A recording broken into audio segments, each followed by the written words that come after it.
Alors Michel Touriste, vous avez été l'un des premiers à pointer du doigt, on va dire, la différence de réponse sécuritaire dans les manifestations de Gilets jaunes par rapport à ce qu'on a connu dans les banlieues en 2005. Comment expliquez-vous cela ?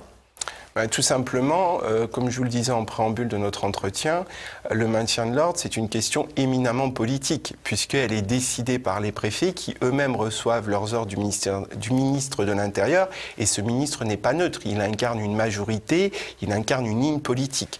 Donc, en 2005, on était sous Nicolas Sarkozy, on était dans un contexte qui était différent puisque les émeutes faisaient suite à l'affaire Ziad Ebouna, de jeunes qui malheureusement avaient trouvé la mort dans un transformateur électrique suite à probablement un contrôle, ils avaient voulu fuir un contrôle de police et ils avaient trouvé la mort, ce qui avait embrasé les banlieues. Et le souci de l'exécutif de l'époque, du ministre de l'Intérieur de l'époque, c'était surtout d'apaiser les choses et de ne pas avoir de blessés, d'autres blessés ou d'autres morts du côté des émeutiers. Donc très clairement, il a été donné une consigne au préfet qui a été répercutée à nos collègues sur le terrain de ne pas riposter aux agressions dont ils ont fait l'objet. Et pendant les 5 semaines qu'ont duré ces émeutes extrêmement violentes, mes collègues ont véritablement servi, je le dis, de chair à canon, puisqu'ils ont été mis face à des émeutiers contre lesquels ils n'avaient pas le droit de riposter. On a eu plus de 200 blessés dans nos rangs, donc 80 collègues qui ont été touchés par des tirs d'armes à feu. Aujourd'hui... létal donc. Létal, bien sûr. Vous avez aujourd'hui des collègues qui continuent à vivre avec de la chevrotine dans leur corps. Ils en avaient tellement que ça n'a pas pu être extrait par un geste chirurgical. Ces collègues-là ont véritablement servi de chair à canon. On n'a pas riposté, on a laissé véritablement les émeutes se faire pour ne pas avoir de blessés du côté de ces émeutiers-là. Ça veut dire qu'ils avaient des ordres de ne pas intervenir, du moins de ne pas utiliser d'armes non létales. Non létales, voire même... Alors on avait un arsenal qui était différent. En 2005, on n'avait pas la Gliev 4. La Gliev 4 a été commandée après justement ces émeutes. On avait le LBD, donc qu'on peut appeler communément flashball, mais c'est un flashball très amélioré. Avant, on avait un autre flashball, mais qui était très basique et peu efficace. Donc on avait, si vous voulez, les moyens de force intermédiaire, on les avait pas vraiment. Donc effectivement, on était un petit peu dans la position, soit quand on était visé par un tir d'arme réelle, soit on faisait du létal avec une riposte à l'arme létale, ou soit on subissait et on a accepté qu'on ait des morts chez nous ou des blessés.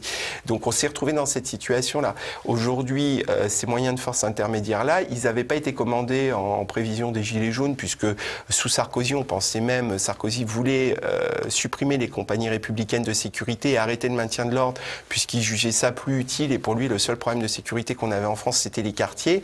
Donc il voulait des BAC et des unités très réactives qui rentrent dans les quartiers pour très rapidement rétablir leur public et en ressortir.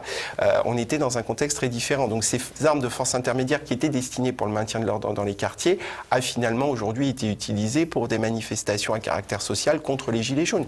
Et cette répression, puisqu'il faut quand même parler de répression extrêmement forte contre les Gilets jaunes, elle n'est pas la répression de la police, elle est la répression qui est ordonnée par le gouvernement, et la police ne fait que l'appliquer. Voilà, il faut comprendre que c'est une question éminemment politique, celle du maintien de l'ordre. Alors j'ai bien compris, Michel Touriste, vous prêchez pour votre paroisse, c'est bien normal, vous défendez vos collègues, mais quand même, on a l'impression, quand je repense à ce monsieur Lefebvre qui explique que le manifestant qui a ramassé une grenade, je cite, c'est bien fait pour sa gueule, on imagine quand même mal des policiers, des syndicalistes dire la même chose pour Ziad Ebouna. Vous avez tout résumé. Après, très honnêtement, nous, on a été, et encore une fois, on a été les premiers à écrire pour dénoncer ces mutilations, ces blessures de guerre. Vous imaginez bien, on a même été consternés de devoir le faire nous-mêmes en tant qu'organisation syndicale policière. Vous imaginez bien que si vous aviez eu le centième de la répression qui aurait été ordonnée par le gouvernement dans les quartiers contre les dealers, vous auriez eu tout l'establishment qui se serait retrouvé dans la rue pour être outré, scandalisé d'une réponse de ce qu'on aurait qualifié un état policier finalement.